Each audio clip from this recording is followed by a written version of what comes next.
युद्ध ब्रिटिशांच्या मधलं आणि मराठा एम्पायरच्या मधलं म्हणजे मराठा साम्राज्याच्या मधलं युद्ध होतं. पण आजही इकडच्या व्यवस्थेने, इकडच्या मनुवादी व्यवस्थेने हा इतिहास वगळायचा आणि हा इतिहास पुसायचा प्रयत्न केलाय की आज इथे 500 शूरवीर महारांनी इकडच्या मनुवादी व्यवस्थेला आणि पेशवाई व्यवस्थेला कापून मातीत टाकण्याचं काम केलं होतं. तो इतिहास पुसण्याचं काम आज ही व्यवस्था करते.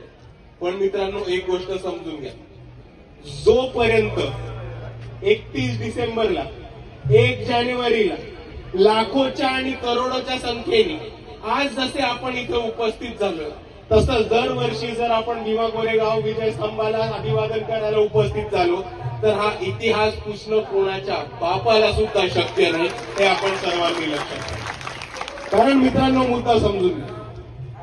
1